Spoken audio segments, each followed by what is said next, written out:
Good evening. I'm Brett Baer, coming to you tonight from Seoul, South Korea. We are covering the president's trip here, and we have two big stories for you tonight from here and back at home, where investigators are piecing together what led a man to kill more than 24 people in a small Texas church.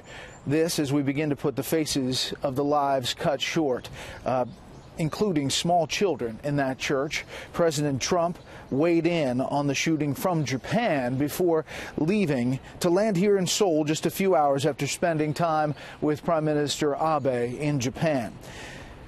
He talked about the allies discussing a host of issues, North Korea topping that list. I spoke exclusively with the Prime Minister of Japan, and we will air that here in just a few moments.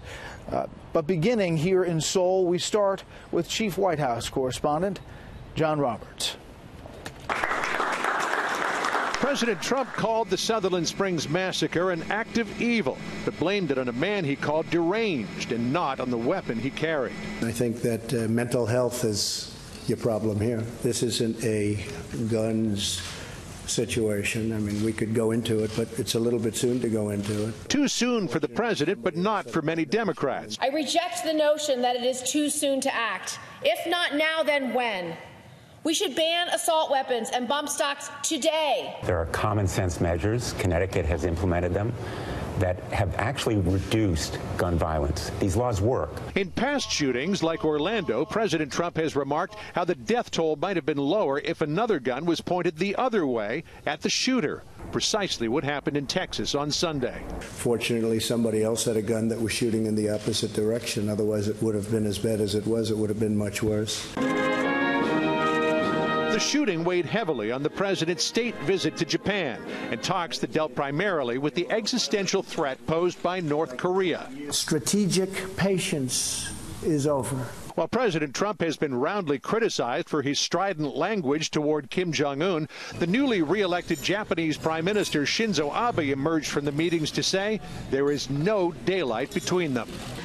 Japan consistently supports the position of President Trump when he says that all options are on the table. Through the talks over 2 days, I have once again strongly reaffirmed that Japan and U.S. are 100% together.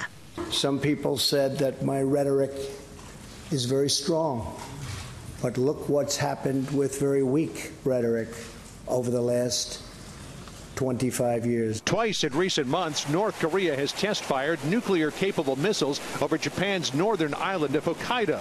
At a press conference, Abe was asked why Japan didn't attempt to shoot them down.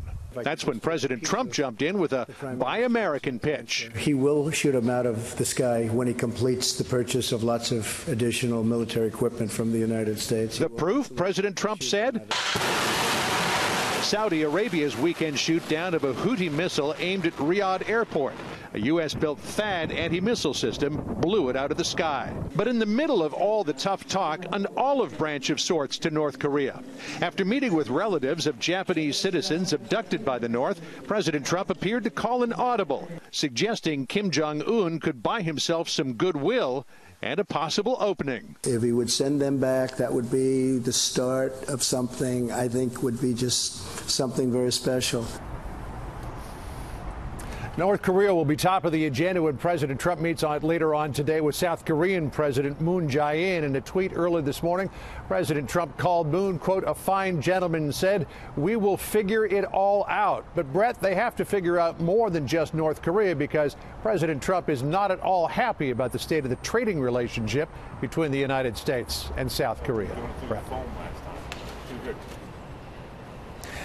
John Roberts here in Seoul. John, thank you.